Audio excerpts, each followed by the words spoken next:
নমস্কার। গল্পকথক রীতির short story চ্যানেলে আপনাদের সবাইকে স্বাগত জানাই। প্রত্যেক দিনের মতন একটা নতুন গল্প নিয়ে আপনাদের কাছে চলে এসেছি। আশা করি আজকের গল্পটিও আপনাদের খুব ভালো লাগবে। ভালো লাগলে কমেন্টে তো জানাবেনই, আর চ্যানেলটিও সাবস্ক্রাইব করে রাখবেন কিন্তু। তো চলুন শুরু করি আজকের গল্প।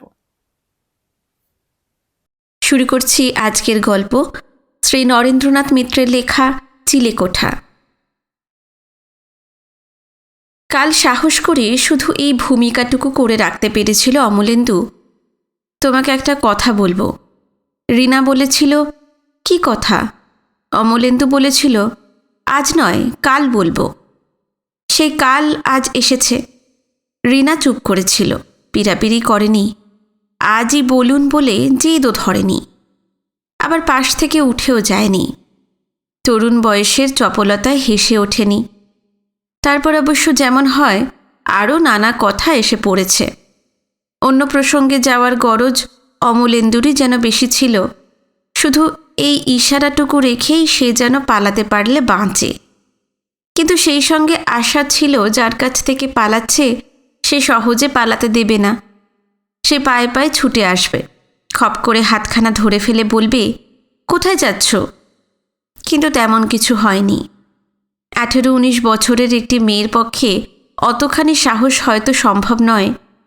অবশ্য ও বয়সের মেয়েও অনেক দুঃসাহসের কাজ হয়তো করে, কিন্তু 40 বছরের পুরুষের কাছে করে না। বিশেষ করে সেই পুরুষের সঙ্গে যদি তার গভীর শ্রদ্ধার সম্পর্ক থাকে, সে যদি তার মা বাবার বন্ধুস্থানীয় হয়, তাহলে মেয়েটির পক্ষে বেশি এগোনো কি সম্ভব?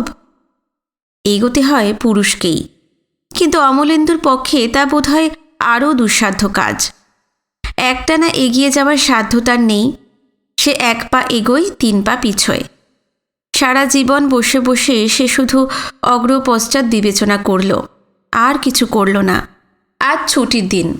কোনো কোনো রবিবারে সে সকালেই গিয়ে রিনাদের বাড়িতে হাজির হয়। বিনয়দা আর তার স্ত্রী কিছুতেই তাকে চলে আসতে দেন না। অমলেন্দু একটি প্রীতির কারাগারে সারাদিনের জন্য বন্দী হয়ে থাকে। স্নান করে একসঙ্গে গল্প করতে করতে খায়, খেয়ে উঠে ফের গল্প করে। কোনোদিন হয়তো 4 জনে মিলে তাস খেলে, কোনোদিন বেড়াতে বেরোয়। কোনোদিন সকালে বিনয়দা তাকে কলকাতা পর্যন্ত টেনে নিয়ে যান, ফিরিয়ে আনেন সন্ধ্যার পর। কোনোদিন বা রেখা বৌদি তাকে নিয়ে বাজার করতে বেরোন। রিনাও সঙ্গে থাকে। ছুটির দিনগুলি, বিশেষ করে বিকেল আর সন্ধ্যাগুলি ওদের বাড়িতেই কাটে অমলেন্দুর। এই মফস্বল শহরে আর কোনো পরিবারের সঙ্গে তার এমন ঘনিষ্ঠতা হয়নি। সাধারণ আলাপ পরিচয় অনেকের সঙ্গেই আছে, কিন্তু কারোর বাড়িতে বড় একটা যায় না। খুব মিশুকে স্বভাব তার নয়। যে 2-1টি পরিবারের সঙ্গে মেশে তাদের আত্মীয় হয়ে ওঠে। কিন্তু একটি পরিবারের সঙ্গে আত্মীয়তা বুঝি আর রাখতে পারল না অমলেন্দু। এবার তার বিদায় নেওয়ার পালা এসেছে। এখন খালি হাতে যাবে না ভরা হাতে যাবে, সেটাই হলো প্রশ্ন। চুরি করবে না ডাকাতি করবে, নাকি সাধু সৎ ভালো মানুষের মতন শুধু হাতে সদর দরজা দিয়ে বেরিয়ে আসবে, সেই হলো কথা। যাই করুক অমলেন্দু, ঝুঁকি তো তাকে নিতেই হবে। শুধু ভূমিকাটুকু করে রাখলে চলবে না, স্পষ্ট ভাষায় সব কথা বলা চাই। সে কথা বলতে গিয়ে দুটো কান যতই লাল হয়ে উঠুক, যতই কান কাটা যাবার আশঙ্কা থাকুক, একই সঙ্গে ভয় আর বাসনার উত্তেজনায় বুক যতই দুরু দুরু করুক, মুখ ফুটে বলতেই হবে অমলেন্দুকে। শুধু অনুরোধ কাকুতি মিনতি নয়, জোরের সঙ্গে বলতে হবে। তার মনের সমস্ত দ্বিধা সংকোচ সংশয় জয় করতে হবে। তবে তো সাহস পাবে, ভরসা পাবে। আর বয়সের যত পার্থক্যই থাকুক, তবে তো পুরুষ হিসেবে ওর কাছে স্বীকৃতি পাবে। এখনও অনেক কাজ বাকি, এখনও অনেক পথ বাকি অমলেন্দুর। কিন্তু কেউ যদি 1 পা এগোয় আর 2 পা পিছোয়, তাহলে সারা জীবনেও কি তার পথ শেষ হয়? সারা জীবনেও কি সে ঘরে গিয়ে পৌঁছতে পারে? এই অনন্ত দ্বিধার জন্যই অমলেন্দুর কোথাও গিয়ে পৌঁছনো হলো না, কোথাও না। আজ সারাদিন অমলেন্দু ঘর থেকে বেরোয়নি। ভাড়াটে বাড়ির চিলেকোঠার এই অপরিসর ঘরখানিতে নিজেকে আবদ্ধ করে রেখেছে। একবার শুধু নিচে নেমেছিল স্নান করার জন্য। নিতান্ত অনিচ্ছায় কুকারে ডিম আর আলু ভাতে ভাত করে নিয়েছে, কিন্তু খাওয়ার রুচি আসেনি। যা হোক কিছু মুখে দিয়ে শুয়ে পড়েছে। অন্যদিন বই টই পড়ে, মাসিক সাপ্তাহিকে চোখ বুলায়। আজ আত্মচরিত ছাড়া আর কিছু অধ্যয়ন করবার নেই অমলেন্দুর। কিন্তু সে চরিত্রেই বা পাঠযোগ্যতা কি আছে? একটি দিনহীন দুর্বল চরিত্র, দুশ্চরিত্রও কি? লোকে কিন্তু তা বলে না। এই শহরের, শুধু এই শহরের কেন, তার জন্মভূমি কখনো বা কর্মভূমি কলকাতার যে কটি মানুষ, যে কটি পরিবারের সঙ্গে অমলেন্দুর পরিচয়, তাদের কেউ বলে না অমলেন্দু নামটি তার পক্ষে বেমানান। তার চাল চলনে, আচারে ব্যবহারে মালিন্য আছে, কেউ একথা বলে না। তার ভাষায় অকারণে কি স্বল্প কারণে রূঢ়তা প্রকাশ পেয়েছে, এমন ঘটনা তার নিজের তো মনে পড়ে না, অন্যেও মনে করিয়ে দেয়নি। জীবনে সে কৃতি হয়নি, বন্ধুরা মাঝে মাঝে তাই নিয়ে ক্ষোভ করে। কিন্তু তাই বলে অমলেন্দু দত্তকে অপদার্থ কেউ বলে না। আর একটু উদ্যোগী, আর একটু মনোযোগী, স্বকর্মে আরও একটু নিষ্ঠাবান হলে জীবনে আরও কিছু সাফল্য হয়তো হতো। কিন্তু নৈষ্কর্মের যে এই বিলাস, শুধু চিন্তা আর অনুভূতির রাজ্যে এই স্বচ্ছন্দ স্বেচ্ছা বিচরণ আর হয়ে উঠত না। যে জীবন কর্মব্যস্ত নয়, আলস্যের বিলাস মগ্ন, যে দু হাত দিয়ে কিছু গড়ে তোলে না, শুধু মনে মনে গড়ে আর মনে মনে ভাঙে, যার সব সৌধ শুধু স্বপ্নে আর শূন্যে, তেমন এক জীবনকেই তো অমলেন্দু নিজের জন্য বেছে নিয়েছিল। সে নিজেই বেছে নিয়েছিল না জীবনই তাকে বেছে নিয়েছিল কে জানে। কোন আঘাত তার নিষ্ক্রিয়তার বিফলতার মূলে মাঝে মাঝে খুঁটে খুঁটে দেখতে চায় অমলেন্দু। এমএতে 3rd ক্লাস প্রাপ্তি, দীর্ঘদিনের বেকারত্ব, নাকি মনের মতো কাজের ব্যর্থ সন্ধান, শেষ পর্যন্ত একান্ত অপছন্দের ব্যাংকের এই কিরানিগিরিতে সারা জীবনের মতন আটকে যাওয়া, কোনটা, কোন দুঃখ সবচেয়ে চরম হয়ে উঠেছিল? মাঝে মাঝে তা ভাবতে চেষ্টা করে অমলেন্দু। কোন দুর্নিরীক্ষ মারাত্মক আঘাত তাকে যৌবনের শুরুতেই এমন করে পঙ্গু আর পক্ষাঘাতগ্রস্ত করে রেখেছে? নিজের এই 40 বছরের জীবনের প্রতিটি পর্বে পর্বে, প্রতিটি দিনরাত্রির মধ্যে, পারে তো প্রতিটি মুহূর্তে পদে পদে নিজের ব্যর্থতার বীজ খুঁজে বেড়ায় অমলেন্দু। সে বীজ তো আর বীজ নেই, সেই বীজ এখন বিষবৃক্ষ। সমস্ত ডালপালা ছড়িয়ে সে এখন অমলেন্দুর সত্তার সঙ্গে অঙ্গাঙ্গী।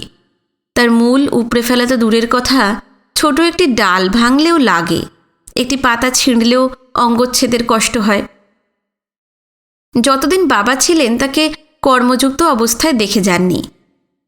দীর্ঘশ্বাস ছেড়ে প্রায়ই বলতেন, কি যে করে খাবি, আমি যা নিজের জন্য ভাবি নে, নিজে কিছু চাইও নে, কিন্তু তোকে নিজের পায়ে দাঁড়াতে দেখলে নিশ্চিন্ত হতাম। তা তিনি দেখে যেতে পারেননি। মা অবশ্য দেখেছিলেন, কিন্তু তার আরও দেখবার বাসনা ছিল। ঘরে একটি বউ আসবে, তিনি সেই স্বপ্নই দেখতেন। ওমু শুধু নিজেই খাবে না, আরও 5 জনকে খাওয়াবে, সংসারে আরও 10 জন যেমন চলে তেমনই চলবে। কিন্তু অমলেন্দু তার সে স্বাদ মেটায়নি। বলেছে, এই তো বেশ আছি, দরকার কি মা হাঙ্গামা বাড়িয়ে? যে আসবে সে তো আর কাঠের পুতুল হয়ে আসবে না, খেতে চাইবে, পড়তে চাইবে। মা বলেছেন, কীরকম ব্যাটার ছেলে রে তুই, একটি মেয়ে মানুষকে দুবেলা দুমুঠো ভাত আর 6 মাস অন্তর একজোড়া করে কাপড় তাও দিতে পারবি না? মনে সুখ থাকলে তার চেয়ে বেশি কিছু আর লাগে নাকি? অমলেন্দু হেসে বলেছে, মা, মনের সুখের জন্য আজকাল আরও অনেক সুখের দরকার হয়। অমলেন্দুর ধারণা, যার আত্মবিশ্বাস নেই তার স্ত্রীর পদে পদে অবিশ্বাসিনী হওয়ার আশঙ্কা আছে। নিজের ওপর নিজের ঘৃণা, তাচ্ছিল্য, অনুকম্পা সহ্য হয়, সে অনেক সময় আত্মরতির মতো। ছেলেকে যেমন মা এক হাতে মারে আর এক হাতে আদর করে, এও তেমনই সন্তান বাৎসল্যের মতন আত্মবাৎসল। কিন্তু আর একজন যদি 24 ঘন্টা তোমার পাশে থেকে দুটি বাংময় চোখ মেলে অবিরাম বলে যেতে থাকে, তুমি হীন, তুমি দীন, তুমি দুর্বল, তার চেয়ে দুঃখকর আর কিছু নেই। তাই অমলেন্দু ভেবে রেখেছিল, গার্হস্থ্য সুখের চেয়ে তার পক্ষে অগৃহের নির্ঝঞ্ঝাট জীবন ভালো, শান্তি ভালো, স্বস্তি ভালো। কিছুদিন বাদে মাও মুক্তি দিয়ে গেলেন। অমলেন্দু ভাবল সমস্ত বন্ধন মুক্তি ঘটে গেল। কিন্তু বন্ধন না থাকলেও একটি দুটি বন্ধনের তৃষ্ণাই যে সহস্র বন্ধনের বাড়া, সে কথা হাড়ে হাড়ে টের পেয়েছে অমলেন্দু। তবু ধরা দেয়নি, তবু বিয়ের প্রস্তাবে রাজি হয়নি। অনেক মেয়ের বাপ মাকে ক্ষুণ্ণ করেছে সে। আইবুড়ো বোন আছে এমন অনেক বন্ধুকে হতাশ করেছে সে। নিজের ওপর যার প্রভুত্ব নেই, তার কি কারোর স্বামী হওয়ার সাজে? সে শুধু নামে মাত্র স্বামী, আসলে দাসানুদাস। কিন্তু প্রকৃতি বুঝি এইভাবেই প্রতিশোধ নেয়। যে স্বেচ্ছায় সোহাগে গিয়ে তার হাত ধরে না, প্রকৃতি কি তার চুলের মুঠি ধরে খোয়া ওঠা পথের ওপর দিয়ে তাকে টেনে হিঁচড়ে নিয়ে যায়? সর্বাঙ্গে ঘা, মুখে রক্ত, তবু তার না গিয়ে উপায় থাকে না। এ কি, বেলা যে একেবারেই শেষ হয়ে গেল। ঘরের মধ্যে দিনের আলো প্রায় নেই বললেই চলে। তাড়াতাড়ি তক্তপোষের ওপর উঠে বসল অমলেন্দু। এখনো দাড়ি কামানো হয়নি, বিকেলের হাত মুখ ধোয়া হয়নি। তৈরি হয়ে নিতে নিতে এখনও তার ঘণ্টাখানেক লাগবে। এরপর তো আনন্দপুরে যেতে যেতে সন্ধে হয়ে যাবে। রিনা যদি আর অপেক্ষা না করে, যদি ওর বাবা মায়ের সঙ্গে কি অন্য কোনো মেয়ে বন্ধুর সঙ্গে বেরিয়ে যায়, তাহলে তো গিয়ে আর দেখা হবে না। হ্যাঁ, মেয়ে বন্ধু। এখনও ছেলে বন্ধুরা ওকে চারিদিক থেকে ঘিরে ধরেনি। স্কুল ফাইনাল পাশ করে সবে কলেজে ঢুকেছে, মেয়েদের কলেজ।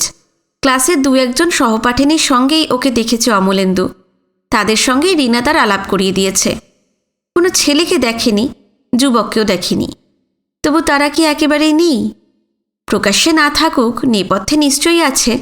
যৌবনের মূর্তি রিনার মতন একটি তন্নি সুশ্রী মেয়ের মনে এখনও কি ছায়া ফেলেনি? কেউ কি এখনও স্থায়ী হয়ে বসেনি? যদি বসে থাকে সেই মূর্তি, সেই মুখ অমলেন্দুকেই মুছে দিতে হবে। শুধু এখনই নয়, আজীবন যৌবনের সঙ্গে সংগ্রাম করতে হবে অমলেন্দুকে, তার ভাবী জীবন সংগ্রাম যৌবনের সঙ্গে। হয়তো বারবার হারতে হবে, মরবার ভয়ে আধমরা হয়ে থাকতে হবে, তবু মৃত্যুকাল পর্যন্ত লড়াই না করে উপায় নেই। ঘরে যেটুকু আলো আছে তাতে দাড়ি কামানো চলে না। উঠে দাঁড়িয়ে হাত বাড়িয়ে সুইচ টিপল। এতক্ষণ যে ছোট্ট কুঠুরিটুকু ছায়ার মধ্যে আত্মগোপন করেছিল, এবার তা প্রখর আলোয় উজ্জ্বল হয়ে উঠল। আর এই চিরপরিচিত আলোটুকু দেখেই অমলেন্দুর মন ফের আশায় আশ্বাসে ভরে গেল। উজ্জ্বল আলোয় তার দুটি বড় বড় বইয়ের র্যাক দেখা যাচ্ছে। তাতে সাহিত্য, দর্শন, ইতিহাস সব রকমের বইই আছে। শুধু ব্যাংকিংয়ের কোনো বই নেই। দেখা যাচ্ছে দুটো সুটকেস, আলনায় ঝোলানো আধময়লা জামাকাপড়, স্টোভ, কুকার, তাকে তোলা চায়ের কাপ, চিনির বয়াম, সেই সঙ্গে পোড়ামাটির ফুলদানি, ধূপদানিও আছে। কিন্তু ফুলও নেই, ধূপও জ্বলছে না। কোনো দিন ফুল নিয়ে আসে অমলেন্দু, যত্ন করে ফুলদানিতে সাজিয়ে রাখে। আবার কখনো সে ফুল শুকিয়ে ঝরতে শুরু করে, খেয়ালও থাকে না তার। চোখে পড়লে সব রাস্তায় ফেলে দেয়। আবার কিছুদিন শূন্যতার পালা চলে। দাড়ি কামাবার জিনিসগুলো নিয়ে দেওয়ালে টাঙানো আয়নার সামনে দাঁড়ালো অমলেন্দু। অন্যদিন অফিস থাকে বলে রোজ সকালেই দাড়ি কামায়। আজ আর কোথাও বেরোবার তাড়া ছিল না, তাই গড়িমসি করতে করতে গালে 36 ঘন্টার দাড়ি জমে গেছে। রূপালি দানা চিকচিক করছে কিছু কিছু, বড় বিশ্রী লাগে দেখতে। সাবানের ফেনায় তাড়াতাড়ি দুটো গাল ঢেকে ফেলল সে। বয়স শুধু দুটো গালেই তার হাত বুলিয়েছে, আর কোথাও কিছু করতে পারেনি। চুল পাকেনি, দাঁত পড়েনি, টাক পড়েনি। তার অনেক সমবয়সী বন্ধু অকালে বুড়ো হয়েছে, কিন্তু অমলেন্দুর শরীরে বয়সের ছাপ তত স্পষ্ট নয়। প্রকৃতি তাকে অনেক সময় দিয়েছে, অনেক খাতির করেছে। যদি সুযোগের পূর্ণ ব্যবহার না করতে পারে অমলেন্দু, সে তার নিজেরই দোষে। এখনও তার দীর্ঘ দেহে মেদ জমেনি, গায়ের চামড়া মসৃণ আর রং উজ্জ্বল রয়েছে। ওদের বাড়ির সামনের রাস্তা দিয়ে হাঁটতে হাঁটতে রিনা সেদিন বলেছিল, আপনার মতন এমন মানুষ আমি আর দেখিনি। রাস্তার ডান দিকে উঁচু দেওয়াল, কোনো এক পড়ন্ত জমিদারের বাগান বাড়ি। বাড়িটি পরিত্যক্ত, ব্যবহারের অযোগ্য, আর বাগান এখন জঙ্গল। তবু তার ভিতর থেকে বাতাবি ফুলের তীব্র গন্ধ আসছিল। অমলেন্দু বলেছিল, তার মানে আপনার মতন এত অদ্ভুত। থামলে কেন? অদ্ভুত কি? সুন্দর? অমলেন্দু হেসে বলেছিল। রিনা সঙ্গে সঙ্গে অস্বীকার করে বলেছিল, মোটেই তা নয়। নিজের মুখেই নিজের রূপের কি প্রশংসা! গর্বে যেন মাটিতে পা পড়ে না। অমলেন্দু বলেছিল, কী করব বলো, প্রশংসা করবার মতো তো আর কেউ নেই, তাই নিজেই নিজের সুখ্যাতি করি। রিনা বলেছিল, করুন গিয়ে, তা বলে আমি কিন্তু করতে যাচ্ছি নে। বুড়ো মানুষের আবার সুন্দর অসুন্দর কি, হ্যাঁ? অষ্টাদশী তরুণীর অমলেন্দুকে বুড়ো বলবার নিশ্চয়ই অধিকার আছে, তবু বুকের মধ্যে বল্লমের খোঁচা লেগেছিল অমলেন্দুর। মুখে যন্ত্রণার ছাপও ফুটে থাকবে। অমলেন্দু কিছুক্ষণ কোনো কথা বলতে পারেনি। নিঃশব্দে সেই বাগানের পাশ দিয়ে হেঁটে চলেছিল, কিন্তু বাতাসে সেই মধুরতাটুকু যেন আর ছিল না।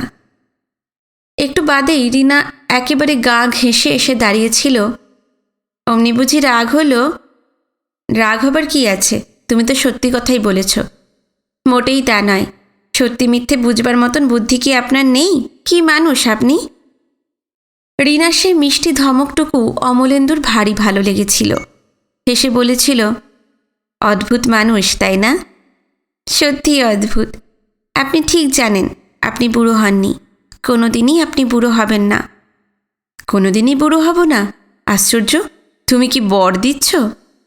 আমার বর দেওয়ার যদি শক্তি থাকে তাহলে দিচ্ছি।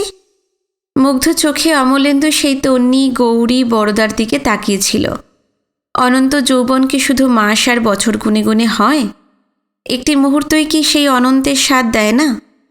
অতি পরিমিত সীমিত এই জীবনকে অক্ষয় আনন্দে ভরে তোলে না? গত 1.5 বছরের মধ্যে এমন কত মুহূর্ত এসেছে, যে কোনো একটি মুহূর্তে অমলেন্দু ওর হাতখানি নিজের হাতের মধ্যে ধরে নিতে পারত, জীবনের বাকি দিনগুলিকে ভরে নিতে পারত, কিন্তু পারেনি। অমলেন্দুর সাহস হয়নি। ধরা মানে তো ধরা দেওয়া। যদি সঙ্গে সঙ্গে হাতখানি ছাড়িয়ে নিত রিনা, যদি হেসে বলে উঠত, ও কি হচ্ছে, ছাড়ুন ছাড়ুন, তাহলে অমলেন্দুর মান কোথায় থাকত? এই অসমবয়সী বন্ধুত্ব কি অতখানি ভার সইত? শিষ্টাচারের সঙ্গে সেই আচরণের কি কোনো সম্বন্ধ থাকত? কিন্তু ওই অষ্টাদশী মেয়েটির অমন করে সঙ্গদান, তার কথা, দৃষ্টি, হাসি সবই কি শুধু কৌতুক আর পরিহাস, আর কিছু নয়? অমলেন্দুর নিজের মন ছাড়া বাসনার কোনো অঙ্কুরি কি আর কোথাও উদ্গত হয়নি? নারী পুরুষের বন্ধুত্ব কি একই জায়গায় থেমে থাকে? তার রূপান্তর হয় না? পরিবর্তন, পরিবর্ধন হয় না? অসমবয়সী নারী পুরুষের সার্থক প্রেমের কাহিনী কি অমলেন্দু কখনো শোনেনি, পড়েনি, নিজের চোখে দেখেনি? তবে এত ভয় কিসের অমলেন্দুর? নারীকে জয় করতে হলে আগে ভয়কে জয় করতে হয়। অমলেন্দুর হারাবার কি আছে যে সে এত ভয় পাচ্ছে? অবশ্য বিনয়দা রেখা বৌদি কিছুতেই মত দিতে পারেন না। যাতে যদিও এক, অমলেন্দু এখন যা আয় করে তাতে ছোট একটি সংসার দিব্যি চালাতে পারে, তবু ওরা কিছুতেই মত দেবেন না। বিনয়দা যদিও অমলেন্দুর চেয়ে 10-12 বছরের বড়, আর রেখা বৌদি 6-7 বছরের, তবু অমলেন্দুর মতন একজন বয়স্ক পুরুষকে ওরা নিশ্চয়ই কন্যা দান করবেন না। যদি কিছু করতে হয় ওদের অমতেই করতে হবে। ওদের সঙ্গে হয়তো চিরদিনের সম্পর্ক ছিন্ন হয়ে যাবে। অমলেন্দুকে নিশ্চয়ই ওরা বিশ্বাসঘাতী বলবেন, অকথ্য নিন্দায় তার পরিচিত মহলকে ভরে তুলবেন। কিন্তু তাতে কি এসে যায়? একটি সম্পর্কই কি জীবনে যথেষ্ট নয়? একটি নারীর জন্য অমলেন্দু যদি সর্বস্ব পণ না করতে পারে তবে কি করল? দাড়ি কামাতেই 40 মিনিট চলে গেল অমলেন্দুর। গালের ওপর দিয়ে সে শুধু খুর চালায়নি, ভীরুতা দুর্বলতার ওপর দিয়েও সমানে খুরপি চালিয়েছে। কিন্তু আর বেশি দেরি করা চলবে না। বলা যায় না, তার আশায় আশায় বসে থেকে রিনা হয়তো কোথাও বেরিয়ে যেতে পারে। ওই বয়সের একটি তরুণী ছুটির দিনের সন্ধ্যাটি শুধু ঘরে বসে বসে কাটাবে এমন আশা করেই ভুল। বলা যায় না, দেরি দেখলে বিনয়দা নিজেই হয়তো মেয়েকে নিয়ে কোথাও বেরিয়ে পড়তে পারেন। বেড়াতে তো তিনিও কম ভালোবাসেন না। ঘরের বাইরে সিঁড়ির পাশে বেশ বড় একফালি জায়গা, ঠিকেছি বালতি করে জল তুলে রেখে গেছে, সেখানেই মুখ ধুয়ে নিল অমলেন্দু। নিচে বাথরুম আছে, কিন্তু স্নান করতে গেলে আরও বেশি দেরি হয়ে যাবে। সব কিছুতেই দেরি হয় অমলেন্দুর, সব কিছুতে দেরি। আর কত দেরি করবে? আর কত দেরি সইবে? যৌবন নিঃশেষে ঝরে যেতে আর কটি মুহূর্তই বা বাকি। এই কটি মুহূর্তকে অসংকোচ ভোগ করতে হবে। সুটকেস থেকে ধোয়া ধুতি পাঞ্জাবি বার করলো। অফিসে অবশ্য বেশিরভাগই ট্রাউজার পরেই যায়, কিন্তু রিনা বলেছিল ধুতি পাঞ্জাবিতেই তাকে মানায় বেশি। রেখা বৌদিরও তাই মত। মা আর মেয়ের রুচি অনেকটা একই রকম, চেহারার সাদৃশ্য তো আছেই। তবে গত বছর দশকের মধ্যে রেখা বৌদিও দারুণ মোটা হয়ে গেছেন, তাকে যেন আর চেনাই যায় না। দ্রুত হাতে বোতাম লাগানো শেষ করলো অমলেন্দু। সযত্নে চিরুনি বুলালো চুলে। ঘন কালো আর কোঁকড়ানো চুল অমলেন্দুর। তার এই চুলের মধ্যে কতদিন রিনা আঙুল বুলিয়ে দিয়েছে। খেয়ে দে ওদের বাড়িতে শীতল পাটির ওপর গা এলিয়ে দিয়েছে অমলেন্দু। বাপের আদেশে মায়ের আদেশে রিনা এসেছে তার পরিচর্যা করতে। রেখা বৌদি বলেছেন, কাকাবাবুর যত্ন কর, পা টিপে দে। অমলেন্দু আপত্তি করে বলেছে, না না, ওইসব আমার লাগবে না। রেখা বৌদি তাও বলেছেন, তোমার তো কিছুই লাগে না, কিন্তু ওর একটু সেবা যত্ন শেখা ভালো। আজকালকার মেয়েরা এইসব মোটেই শিখতে চায় না। সেবা করতে জানা যে কত বড় গুণ। রিনা ওদিক থেকে হেসে বলেছে, মা আমার কোনো গুণই দেখতে পান না। মা বলেছেন, কথা শুনেছ, কত বড় গুণবতী আমার। মায়ের উপদেশই হোক আর নিজের অভিরুচিতেই হোক, রিনা কিন্তু খুবই সেবা করে অমলেন্দুর। পায়ের কাছে কিছুতেই ওকে বসতে দেয় না অমলেন্দু। পায়ে হাত দিও না, ভারী সুরসুরি লাগে। বিনয়দা বলেন, অমল, তোমার এই সুরসুরিটা মোটেই সুলক্ষণ নয়। এই সুরসুরির জন্যই পদসেবিকা কেউ ঘরে এলো না। রিনাকে মাথার কাছে এসে বসায় অমলেন্দু, বলে, তার চেয়ে তুমি আমার মাথায় একটু হাত বুলিয়ে দাও। অমলেন্দুর ঘন চুলের মধ্যে আঙুল চালাতে চালাতে রিনা বলে, ইস, কি চুলই করে রেখেছেন। চুল তো নয়, জটা জাল, সাবান টাবান মাখেন না বুঝি? অমলেন্দু জবাব দেয়, সময় কোথায়? সময়ের জন্যই বুঝি। তবে কিসের জন্য? আসলে মন নেই। কথাটা রিনা গলা নামিয়ে বললেও কানে গেছে রেখা বৌদির। তিনি সায় দিয়ে বলেছেন, ঠিকই বলেছিস রিনি, আসলে তোর অমল কাকার বিবাগী হয়ে যাওয়ার মতলব। জটাজট রেখে রুদ্রাক্ষের মালা পরে কমণ্ডলু হাতে নিয়ে সেই সেকেলে সন্ন্যাসীর মতো। রিনা জবাব দিয়েছে, তা কি আর করবেন বলো? এখানে তুমি আর বাবাই তো ওর মুরব্বি। তোমরা যদি ওর কোনো ব্যবস্থা না করে দাও। রেখা বৌদি বলেছেন, দেখেছ মেয়ে কেমন পাকা পাকা কথা শিখেছে, দেখেছ অমল? এখন তো দেখছি সবচেয়ে বড় মুরব্বি তুই হয়েছিস। আমরা তো বলে বলে হার মানলাম, তা তুই একটা বিয়ে টিয়ে দে না তোর কাকাবাবুর। রিনা বলেছে, তা তো দেবই। আমি যদি একবার চেষ্টায় নামি, কিছুতেই হার মানব না।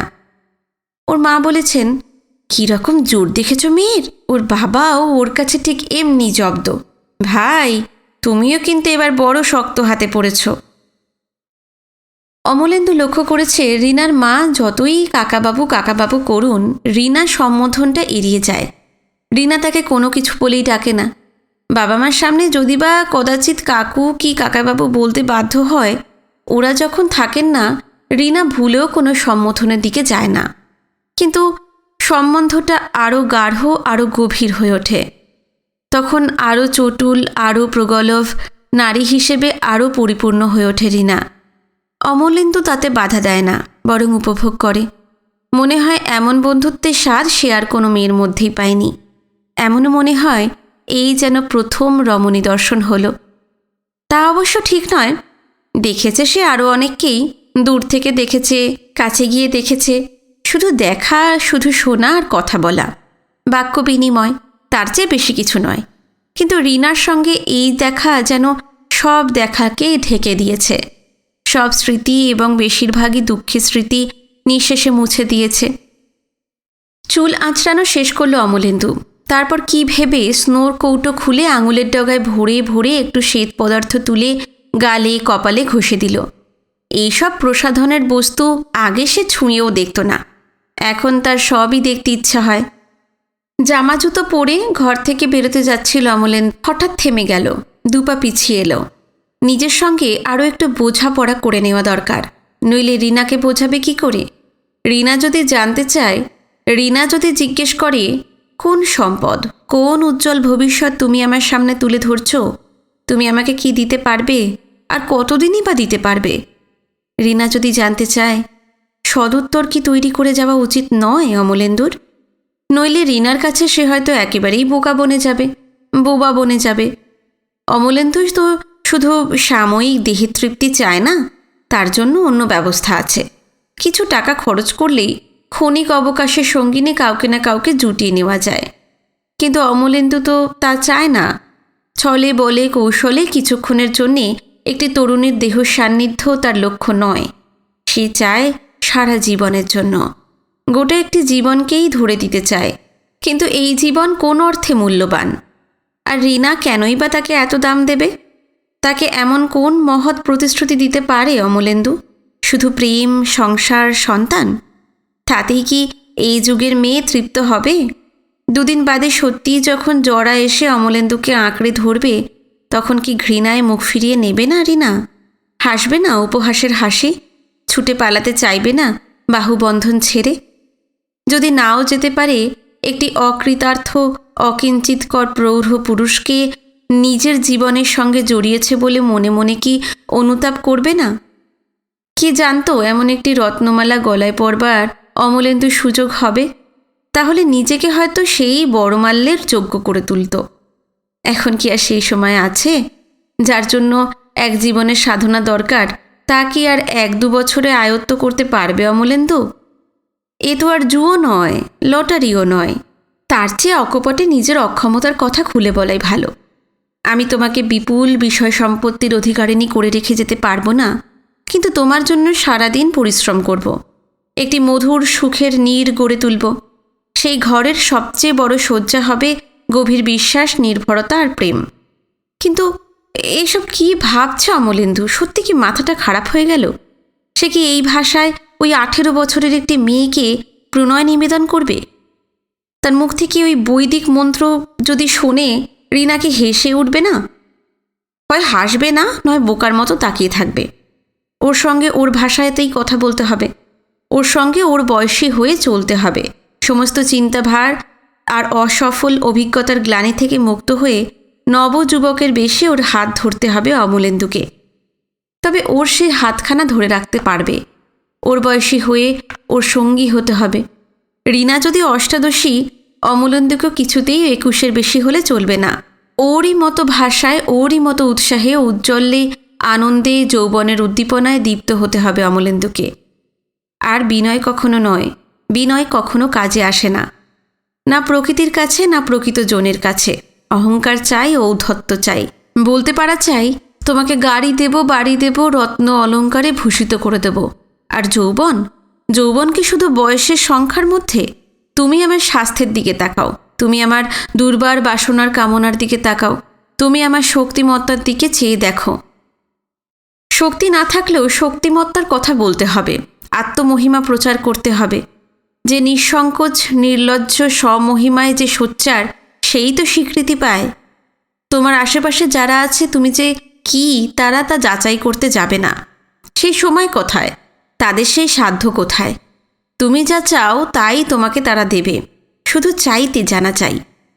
তুমি নিজেকে ইন্দ্র, চন্দ্র, বরুণ, বায়ু, যে দেবতা বলেই ঘোষণা করো না কেন, তারা সেই মন্ত্রে তোমার স্তব করবে, অর্চনা করবে। শুধু তোমার ঘোষণা করতে জানা চাই, শুধু কণ্ঠস্বর থাকা চাই তোমার। সেই স্বর যেন নির্দ্বিধ না হয়, জড়তাহীন হয়, তাহলেই তা সরবৎ লক্ষ্য ভেদ করবে। অমলেন্দু তাহলে কোন দেবমূর্তি ধরে দেখা দেবে রিনার কাছে? বজ্রধর ইন্দ্র নাকি মুরলীধর মদনমোহন? কিন্তু একটি দেবতার আসন কি ওই চৌধুরী পরিবারে এরই মধ্যে তার জন্য প্রতিষ্ঠিত হয়নি? বিনয়দা কি কথায় কথায় বলেন না, এ জীবনে তো কত মানুষই দেখলাম, হাকিমের চেয়ারে বসে কত দণ্ডমুণ্ড দিলাম, কিন্তু আমাদের অমুর মতন এমন একজনকেও দেখলাম না। বৌদি প্রতিপক্ষ সেজে বলেছেন, আহা, কি দেখেছ তুমি ওর মধ্যে? বিনয়দা বলেছেন, একজন সৎ মানুষকে, একজন আপন মানুষকে। সৎ না হলে একজন আর একজনের আপন হতে পারে না, আর বন্ধুও হতে পারে না। বৌদি বলেছেন, তুমি ওকে আহ্লাদ দিয়ে দিয়ে একেবারে চূড়ায় তুলে দিলে, কিন্তু মানুষ করতে পারলে কি? অমল কি আর পুরুষ মানুষের মতো পুরুষ হতে পারল না? পারবে কোনো দিন? বিনয়দা বলেছেন, পৌরুষ বুঝি শুধু পেশিতে? তাহলে একজন পালোয়ানকে বিয়ে করলেই তো পারতে। বৌদি জবাব দিয়েছেন, পারলে তো তাই করতাম, তাহলে কি আর এমন রোগা কালো শুকনো আইনের পুঁথি পড়া খেজুর গাছের গলায় মালা পরাতাম? 10 জনের যা বলল তাই করলাম, চোখ বুজে মালা পরিয়ে দেখি আস্ত একটা গাছ। বিনয়দা বলেছেন, তোমার বাবা তোমাকে জলে ফেলে দিলেও পারতেন, তার বদলে একটি গাছের সঙ্গে বেঁধে দিয়েছেন, এই তোমার দুঃখ? হ্যাঁ, একটা বৃক্ষ আর একটা দেবতা। বিনয়দা হেসে বলেছেন, যাকগে অমল, তোমার আফসোস করবার মতন কিছু আর রইল না। তোমার বৌদি তোমাকে মানুষ বলে না মানলেও সুপারম্যান বলে স্বীকার করে নিয়েছেন, একেবারে দেবতা। আগে জানলে আমিও এমনই আইবুড়ো থাকতাম, পান তামাক খেতাম না। বৌদি প্রতিবাদ করেছেন, পান তামাক না খেলেই বুঝি সাত্ত্বিক হওয়া যায়? বিনয়দা বলেছেন, গাল ভরা বিশেষণটি শুনলে? রেখা তোমার মতন সাত্ত্বিক পুরুষ আর দ্বিতীয় কাউকে দেখেনি। আধা সন্ন্যাসী হয়েই সম্মান, আর যদি কোনো রকমে গেরুয়াটি পরে ফেলতে পারো ভাই, তাহলে তোমার চারিদিকে পুরোপুরি একটা আশ্রম গজিয়ে উঠত। মেয়েদের জন্যই মহান্তরা টিকে আছে। বৌদি সঙ্গে সঙ্গে প্রতিবাদ করেছেন, আরে বরং বলো মেয়েদের জন্যই মহতেরা টিকে আছেন। মহৎ না হোক, একটি সুজ্জন সুহৃদের আসন এই পরিবারটিতে বহুদিন আগে থেকেই অমলেন্দুর জন্য প্রতিষ্ঠিত হয়ে আছে। এমন এক দেবতা যার বর দেওয়ার ক্ষমতা নেই, সংহার করবার প্রবৃত্তিও নেই।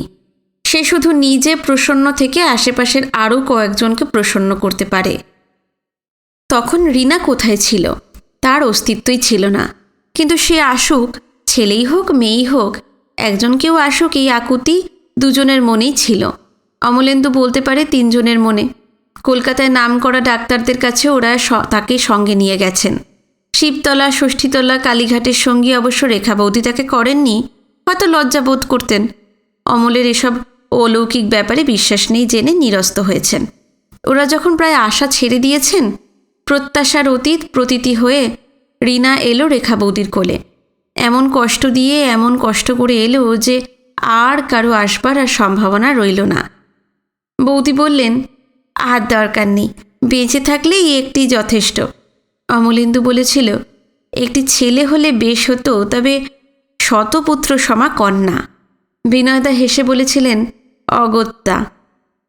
তখন ওরা কৃষ্ণনগরে নিঃসন্তানের ঘরে সন্তানের সেই প্রথম আবির্ভাব উৎসবের কথা অমলেন্দুর আজও মনে আছে। মিষ্টির হাঁড়ি নিজেই সে হাতে করে বয়ে নিয়ে গিয়েছিল। বিনয়দার স্বজন বন্ধুদের পরিবেশন করেছিল নিজের হাতে। তারপর বদলির চাকরিতে ওরাও নগরে নগরে ঘুরেছেন। অমলেন্দুও ব্যাংকের এক শাখা থেকে আরেক শাখায় বদলি হতে হতে ঘুরে বেরিয়েছে। নাগপুর, বোম্বে, সুরাট, বরোদা। বাইরে যাওয়ার জন্য যখন আর কাউকে পাওয়া যায়নি, কেউ কেউ জেনারেল ম্যানেজারের সামনে দাঁড়িয়ে মাথা চুলকেছে, অমল তখন নিজে গিয়ে বলেছে, আমি যেতে পারি। যার ঘরও নেই, সংসারও নেই, ছেলে মেয়ের স্কুল পাল্টাবার সমস্যা নেই, সে যাবে না তো কে যাবে? প্রথম দিকে তবু দেখা সাক্ষাৎ হতো, মাঝে মাঝে ছুটি ছাটায় ওদের আতিথ্যও নিত। আতিথ্য দেওয়ার সৌভাগ্যও যে তার একেবারে না হয়েছে তা নয়, সমুদ্র তীরে ভ্রমণ সঙ্গীও হয়েছে কয়েকবার। কিন্তু শেষ 8-10 বছর ধরে তেমন ঘনিষ্ঠ যোগাযোগ আর ওদের সঙ্গে ছিল না অমলেন্দুর। চিঠিপত্র মাঝে মাঝে লিখেছে, দেখা হয়েছে কচিত কখনো।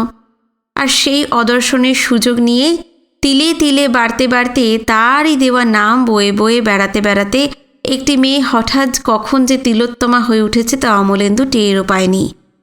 পেল 1.5 বছর আগে, ইছামতির তীরে এই ছোট্ট সীমান্ত শহরে বিনয়দার নতুন কোয়ার্টারে বেড়াতে এসে। ফের যখন বদলির আদেশ হলো, এত শহর বন্দর থাকতেও ব্যাংকের এই নতুন শাখা অফিসই বরণীয় হয়ে উঠল অমলেন্দুর কাছে। সহকর্মীদের কেউ কেউ অবাক হয়ে জিজ্ঞেস করল, আশ্চর্য, আপনি তো বাংলাদেশের বাইরে ঘুরতেই ভালোবাসতেন, এবার এখানে? অমলেন্দু হেসে বলেছিল, এবার একটু ভেতরটা ঘুরি। ভেবেছিল বিনয়দারা এখানে আছে, রোজ ওদের সঙ্গে দেখা সাক্ষাৎ হবে, সেই লাভই পরম লাভ। একই সঙ্গে লাভ আর লোকসানের সীমান্তে এসে যে এমন করে দাঁড়াতে হবে, অমল কি তখনও স্বপ্নে কল্পনা করেছিল? না এলেই ভালো হতো, না দেখলেই ভালো হতো, নিমেষের জন্য একটু দেখে নিয়ে মুখ ফিরিয়ে চলে যেতে পারলেই ভালো হতো। অমলেন্দু তা যেতে পারেনি, বরং প্রায় রোজ গেছে বিনয়দার ওখানে। রিনাকে পড়াশোনায় সাহায্য করেছে, গল্প শুনিয়েছে, গান শুনিয়েছে, আর মাঝে মাঝে বেড়াতেও বেরিয়েছে। বেশিরভাগই কম্পাউন্ডের ভিতরে, কদাচিৎ বাইরে। রেখা বৌদি বলেছেন, তুমি এত ঘুরতেও পারো, মেয়েটাকে তুমি ঘুরুনি করে ছাড়লে, এরপর ঘরে আর ওর মন বসবে না। শুধু সান্নিধ্য, শুধু সঙ্গ, আর কিছু কাম্য ছিল না। এখন সরে গেলেই হয়, কিন্তু সাধ্য নেই যেন সরে দাঁড়াবার, দূরে যাবার। সে যেন জীবনের অঙ্গ হয়ে গেছে, তাকে ছাড়া বাঁচবার সাধ্য নেই অমলেন্দুর। বাবা, কি খাড়া দেখেছো মা, এই যে একেবারে স্বর্গের সিঁড়ি, উফ কি অন্ধকার। অমল উৎকর্ণ হয়ে উঠল। সেই চেনা কণ্ঠ, সেই বাঞ্ছিত প্রার্থিত স্বর। অমলেন্দু এই 1 বছর ধরে প্রায় প্রতিদিনই শুনেছে, শুনবার জন্য প্রতিদিন নিমেষ গুনেছে। কারোরই যে সারা শব্দ নেই। অমল নিশ্চয়ই বেরিয়ে পড়েছে। ওর মতো ভবঘুরে এই সময় ঘরে বসে থাকে নাকি? তোমরাও যেমন। রেখা বৌদির গলা। আরে না না, ওই তো আলো জ্বলছে ঘরে, দোর খোলা। অমল কি এতই বোকা সব ফেলে রেখে পালাবে? বসে বসে কি করছো অমল? ঝিমুনি না যোগনিদ্রা? বিনয়বাবু ভেজানো দরজা ঠেলে সদল বলে ঘরে ঢুকলেন। অমলেন্দু চেয়ার ছেড়ে উঠে দাঁড়ালো। এক মুহূর্ত অবাক হয়ে থেকে সবাইকে অভ্যর্থনা করল, আসুন আসুন আসুন। রেখা বললেন, এসে গেছি, এখন আসুন আসুন। সারা বিকেল সারা সন্ধেটা আমরা তোমার জন্য বসে বসে কাটালাম, কোথাও বেরোলাম না, আর তুমি এমন করে রবিবারের আসরটা মাটি করে দিলে। রিনা বলল, মা তুমি বরং ওই বেতের চেয়ারটায় বসো, যেভাবে হাঁপাচ্ছ। অমলেন্দু বলল, হ্যাঁ আপনি বসুন বসুন। বিনয়বাবু বললেন, তুমি তো বসতে বলছো, কিন্তু উনি কি ওতে ধরবেন? রেখা যে সত্যি ধরেন প্রমাণ করবার জন্যই যেন গোল হাতলওয়ালা নিচু সুন্দর বেতের চেয়ারটির মধ্যে নিজেকে গলিয়ে দিলেন। বিনয়বাবু ছোট্ট তক্তপোষখানার একপাশে বসে বললেন, দেখেছো অমল, একেবারে কানায় কানায় পরিপূর্ণ। তুমি তো কত মানুষের নাম রেখে রেখে নাম করেছ, তোমার রেখা বৌদির একটা নতুন নাম রেখে দাও তো এবার। স্ত্রীকে আমার আর ওই নাম ধরে ডাকবার উপায় নেই। সবাই ভাবে আমি পত্নী প্রেমে অন্ধ, কিন্তু এটা যে ওর পিতৃদত্ত নাম। রেখা হেসে বললেন, কিভাবে আমাকে খুঁড়ছে দেখলে অমল? মোটা হওয়ার জন্য রাত দিন বাপ মেয়ের কাছে আমাকে খোঁটা শুনতে হয়। আছি মোটা তো আছি, তার জন্য সংসারের কোনো কাজ কি পড়ে থাকে বলো? এই দেহ নিয়েই তো সব করি। ওমা রিনি, তুই এমন তাল গাছের মতন দাঁড়িয়ে রইলি কেন? বস। আমাকে তো কেউ বসতে বলেনি মা। রেখা বৌদি হেসে উঠলেন, তোমার অতিথি অভ্যর্থনায় কিন্তু ত্রুটি হয়ে গেছে অমল। রিনাকে এখন পাদ্য অর্ঘ্য দিয়ে বরণ করে ঘরে নিতে হবে। মেয়ের আত্মসম্মান জ্ঞান যে কত বেড়েছে তা তো জানো না। কোথাও কেউ যদি নেমন্তন্ন করে মেয়ে কিছুতেই যেতে চায় না, বলে তোমাদের দুজনকে তো বলেছে, আমাকে তো বলেনি। রিনা অমলেন্দুর দিকে তাকালো, একটু হেসে বলল, সত্যি কি না বলুন? ওদের সঙ্গে সব জায়গাতেই কি আমাকে যেতে হবে? দীর্ঘাঙ্গী তন্নির দিকে তাকালো অমলেন্দু। আজ রিনা একটি কচি কলাপাতা রঙের শাড়ি পরেছে, সুন্দর মানিয়েছে। জামার রং ঘন লাল, গায়ের সাদা গৌরবর্ণের সঙ্গে ওর সব পরিচ্ছদই মানায়। কপালে কুমকুমের টিপ, ঠোঁটে লিপস্টিকের আভাস, দীর্ঘ বেনি পিঠে দুলছে, সুডৌল সুন্দর দুখানি হাতে দুটি স্বর্ণ বলয়। অন্যদিন বিকেলে যেমন করে সাজে, আজকের বিকেলের সজ্জায় তার চেয়ে কি বিশেষ কিছু নতুন আছে? অমলেন্দুর তা মনে হলো না।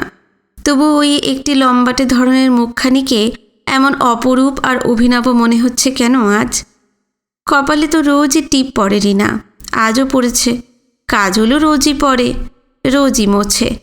কিন্তু অমলেন্দুর মোহের কাজল কি কোনোদিনও খুঁজবার নয়? ওর কথার জবাব না দিয়ে অমল বলল, বসো। নিচে যে চেয়ারটায় বসেছিল তার দিকে আঙুল বাড়ালো অমলেন্দু। রিনা বলল, আপনি বসবেন না? আমার জন্য অত ব্যস্ত হচ্ছ কেন? আজ তুমি হলে অতিথি। রেখা বললেন, অতিথি বলে অতিথি, একেবারে প্রধান অতিথি। কি খাতির রিনার!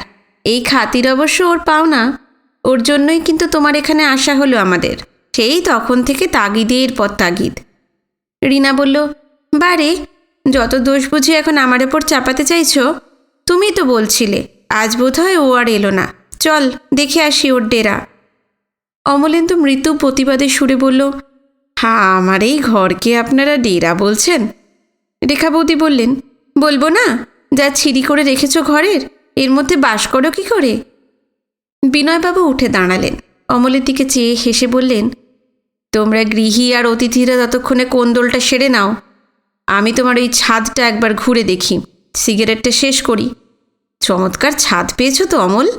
এমন খেলার মাঠের মতো ছাদ থাকলে ঘর ঘরনি না থাকলেও চলে, সব হাউ বলে মনে হয়, আর ফেউ বললেও চলে। রেখা বৌদি ফোঁস করে উঠলেন, কি কি বললে? দাঁত থাকতে কি আর লোকে দাঁতের মর্ম বোঝে? মোড়ে একবার দেখতে ইচ্ছে করে আমাকে ছাড়া তোমার চলছে কি করে। বিনয়বাবু এ কথার কোনো জবাব না দিয়ে ছাদের প্রান্তে গিয়ে আলিশায় ভর করে দাঁড়ালেন।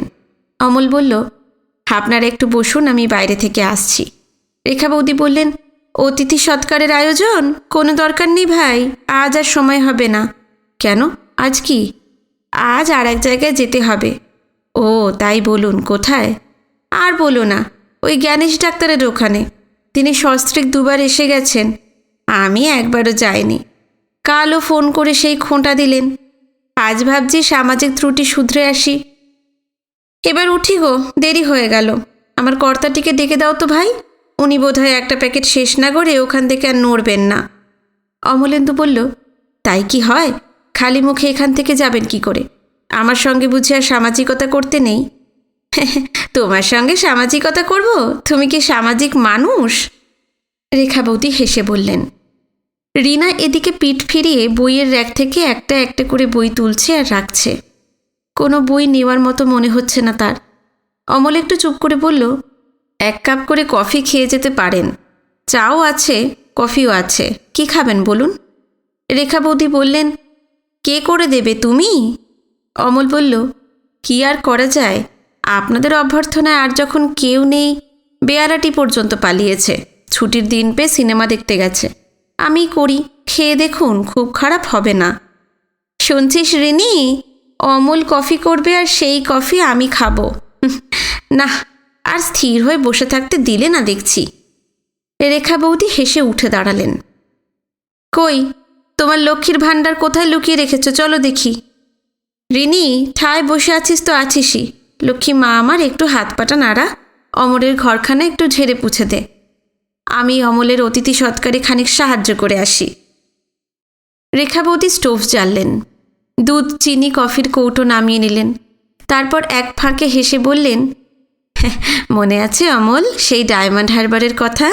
কলকাতা থেকে সপ্তাহে অন্তত 2 বার করে যেতে, আমার রান্নাঘরে গিয়ে বসতে, তুমি যোগান দিতে আর আমি রাঁধতুম, তুমি বসে বসে দেখতে আর আমি রাঁধতুম। রান্নাটা কিন্তু আমার দেখেই শিখেছ। অমল কোনো জবাব দিল না, চুপ করে রইল। রেখা বৌদির পরনে শান্তিপুরি তাঁতের শাড়ি, সাদা খোল, পাড়ের রং কুচকুচে কালো, মাথায় টুকটুকে লাল সিঁদুরের রেখা, চুল পাতলা হয়ে গেছে রেখা বৌদির, আর ইস কি মোটাই না হয়েছেন।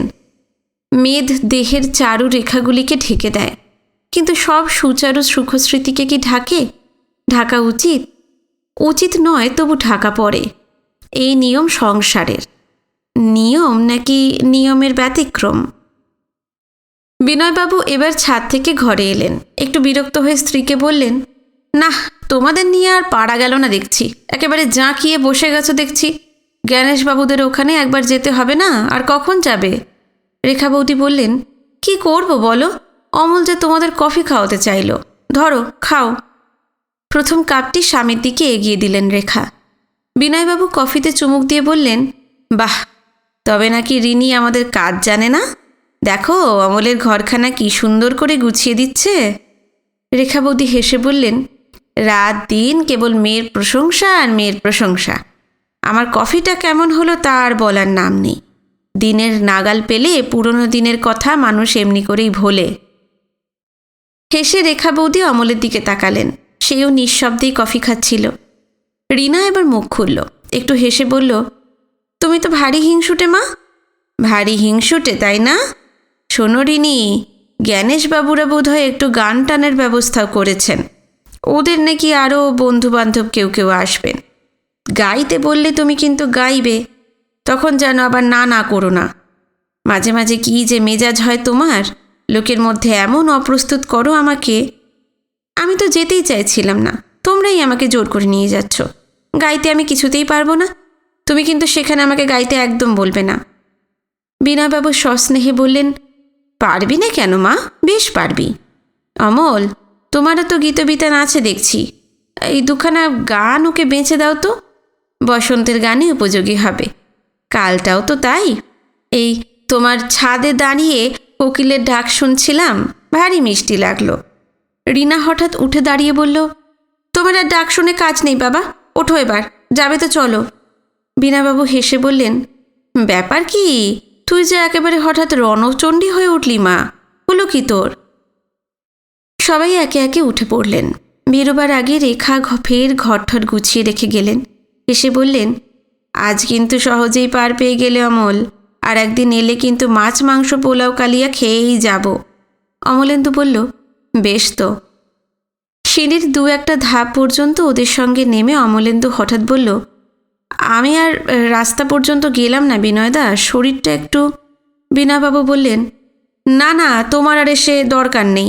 তোমাকে গোড়া থেকেই যেন একটু কেমন লাগছিল, টায়ার্ড আছো বলে মনে হচ্ছে। না না, কিছুই হয়নি, এমনি। রিনা বলল, সেই জন্যই বুঝি জামা টামা পরে ঘরে বসেছিলেন? অমল এ কথার কোনো জবাব দিল না। রেখা বৌদি নেমে যাচ্ছিলেন, ফের উঠে এলেন। অমলের গায়ে একটু হাত দিয়ে বললেন, কই দেখি তো, জ্বর হয়নি তো? অমল বলল, না না, ওসব কিছু না। কি জানি ভাই, বড় ভয় করে। চারিদিকে যা ডেঙ্গু টেঙ্গু হচ্ছে, সাবধানে থেকো কিন্তু। রিনা এইদিকে একবার তাকিয়ে চোখ ফিরিয়ে নিল। অমলেন্দু বলল, আপনি ভাববেন না, মিছিমিছি আপনাদের দেরি করিয়ে দিলাম। বিনয়বাবু নামতে নামতে ঘাড় ফিরিয়ে বললেন, আরে না না, সঙ্গে গাড়ি আছে, 5 মিনিটের বেশি সময় লাগবে না পৌঁছতে। সিঁড়িতে ওদের পায়ের শব্দ মিলিয়ে যেতেই অমল ফের ঘরে ঢুকল। হাতলুচু চেয়ারটার মধ্যেই নিজেকে ফের ডুবিয়ে দিল। বড় ক্লান্তি লাগছে, কিন্তু নিজের মধ্যে তলিয়ে যাওয়ার তেমন সময় পেল না অমল। তার আগেই দরজায় টোকা পড়ল। অমলেন্দু বলল, দোর খোলা আছে। তবু উঠে এসে ভেজানো দরজাটা ভালো করে খুলে দিল অমলেন্দু। দিয়েই দাঁড়িয়ে পড়ল। অস্ফুট স্বরে বলল, এ কি তুমি? রিনা এসেছে। একটু দাঁড়ালো, অমলেন্দুর দিকে একটু তাকালো, তারপর মৃদুস্বরে বলল, এলাম, গীতবিতানখানা নিতে এলাম, যদি সত্যি গাইতে হয়। ও বেশ তো, নিয়ে যাও। রিনা বলল, আমি নেব না আপনি নিজে দেবেন? অমলেন্দু বলল, তুমি নিয়ে যাও। রিনা ঘরে ঢুকলো, র্যাকের কাছে একটু দাঁড়ালো, বলল, কোনখানা নেব? অমলেন্দু বলল, যেখানে ইচ্ছা নাও। রিনা দ্বিতীয় খণ্ডটি তুলে নিল। অমলেন্দুর দিকে তাকিয়ে বলল, এইখানে নিলাম, প্রেম ও প্রকৃতি। অমলেন্দু বলল, আচ্ছা। বেরোবার জন্য রিনা পা বাড়ালো। রাস্তায় গাড়ির হর্ন বাজলো একবার। অমলেন্দু শঙ্কিত হয়ে উঠল, বলল, এই তোমার বাবা ডাকছেন বোধ হয়। রিনা একটু হাসল, বাবা নয়, মা হর্ন দিচ্ছেন, ধরন দেখেই বুঝতে পারছি। সিঁড়ির দিকে আরও 2-1 পা এগিয়ে গেল রিনা। তারপর হঠাৎ থেমে ফিরে তাকিয়ে বলল, আপনি যেন কি বলবেন বলেছিলেন? আর একটি মুহূর্ত।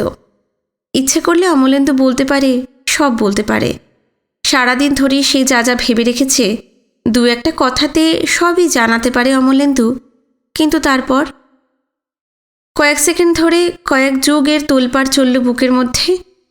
কিন্তু অমলেন্দু বলল, কিছু না, চলো তোমাকে নিচে পৌঁছে দিয়ে আসি। রিনা ফের একবার অমলেন্দুর দিকে তাকালো। সেই দৃষ্টির অর্থ বুঝে উঠতে পারল না অমলেন্দু, শুধু শুনতে পেল, থাক থাক, আপনাকে আর অত কষ্ট করতে হবে না, আমি নিজেই যেতে পারবো। রিনা অমলেন্দুর জন্য আর অপেক্ষা করল না, তরতর করে সিঁড়ি দিয়ে নেমে গেল। অমলেন্দুর ইচ্ছে করল এক্ষুনি ছুটে যায়, গিয়ে ওর হাতটা ধরে, কিন্তু দুখানা পা যেন পাথরের মতো ভারী হয়ে উঠেছে, নাড়াবার শক্তি নেই তার। আস্তে আস্তে ফের নিজের চেয়ারটাতে এসে বসে পড়ল অমলেন্দু। রিনাদের গাড়ি চলে গেছে, আর কোনো আশঙ্কা নেই। দ্বিতীয়বার ওই তরুণী মেয়েটি হয়তো তার মুখের দিকে আর তাকাবে না। অমলেন্দুকে সে চিনে ফেলেছে। তবু ঝুঁকি না নিয়ে অমলেন্দু ভালোই করেছে, ঢের বুদ্ধিমানের কাজ করেছে। মুহূর্তের ভুলের জন্য রিনা যে পরে অনুতপ্ত হতো না তা কে বলবে। বিনয়দা, রেখা বৌদির ওপর এত বিশ্বাস, এত স্নেহ ভালোবাসার পরিবর্তে সে যা পেত তা কি সারা জীবন ধরে রাখতে পারত অমলেন্দু? কোনো নিশ্চয়তা নেই। তার চেয়ে এই ভালো। শেষ পর্যন্ত রিনা হয়তো এই ভীরুতার জন্যই তার কাছে কৃতজ্ঞ থাকবে। কথায় কথায় বলবে, এমন মানুষ আর হয় না। তারপর রিনারও বিয়ে হবে, ঘর সংসার হবে, আর সেখানে হয়তো আরেকটি সম্মানিত অতিথির আসন জুটবে অমলেন্দুর, যে অতিথির জন্য শ্রদ্ধা, প্রীতি আর কৃতজ্ঞতার অফুরন্ত ভাণ্ডার খোলা থাকবে। খানিক পরে পুবের দরজা দিয়ে আস্তে আস্তে অমলেন্দু ছাদে এসে দাঁড়ালো। সত্যি, এত বড় ছাদ আশেপাশের অন্য বাড়িগুলোর নেই। এই জরাজীর্ণ দোতলা বাড়িটির প্রশস্ত ছাদখানাই সবচেয়ে বড় সম্পদ। অবশ্য যে কোনো দিন ধসেও পড়তে পারে। একতলা দোতলায় দোকানপাট আর অফিস, সন্ধে হতে না হতেই সব বন্ধ হয়ে যায়। আজ তো ছুটির দিনই ছিল। বাড়িওয়ালা একদিন হেসে বলেছিলেন, এক হিসেবে পুরো বাড়িটাই তো আপনার দখলে। আর কত বড় ছাদ বলুন তো, খেলুন, বেড়ান, যা খুশি তাই করুন, একচ্ছত্র রাজত্ব, কেউ আপনার ভাগিদার নেই। তা ঠিক, অমলেন্দুর কাউকে ভাগ দিতে হবে না, না শয্যার, না চিন্তার, না স্মৃতির, না স্বপ্নের। হয়তো আরও একটি সোনার মুহূর্ত অমলেন্দু হেলায় হারালো। সাহসের অভাবে, পৌরুষের অভাবে আর একটি মধুর সম্ভাবনাকে নষ্ট হতে দিল। তার বিচক্ষণ বন্ধুরা বলবে, এ তোমার দেবত্ব নয়, কাপুরুষতা। জীবনের মুখোমুখি দাঁড়াবার ভয়কে তুমি ধর্ম ভয়ের মোড়কে মুড়ে রেখেছ। কত কথাই তারা বলবে, কিন্তু তাই বলে কি অমলেন্দু স্বভাব পাল্টাবে? না, পাল্টাবে না। পাল্টাবে না, কিন্তু জৈব প্রকৃতির ঊর্ধ্বে ওঠার সাধ্যও তার নেই। তার নিষ্ঠুর নির্মম হাতের মার বারবার তাকে খেতে হবে। এই ছাদটি সত্যিই বেশ বড়, চারিদিক আলসে দিয়ে ঘেরা। ওপরেও একটি সুন্দর ঘেরাটো পাচ্ছে তারায় ভরা সুন্দর স্বচ্ছ আকাশ, জরির কাজ করা নীলাম্বরী শাড়ির মতো। রিনা সেদিন ওই রকমই একখানা শাড়ি পরেছিল। বলেছিল, মার ট্রাঙ্ক থেকে বার করলাম। সেই আমলের শাড়ি কেমন দেখাচ্ছে বলুন তো? ট্রাঙ্কে কত চিঠি দেখলাম, আপনার লেখা, চুরি করবার লোভ হচ্ছিল। এতক্ষণে বেশ একটু ঠান্ডা হাওয়া দিতে শুরু করেছে। এবার চেয়ারটা এনে এখানে বসতে পারবে অমলেন্দু। বসলে গাও জুড়াবে। বলা যায় না, বসন্ত পাখির ডাকে কানও জুড়াতে পারে। অমলেন্দু নিজের মনেই একটু হাসল। নিজেকে ছাড়া আর কাকেই বা বিদ্রূপ করবার অধিকার তার আছে?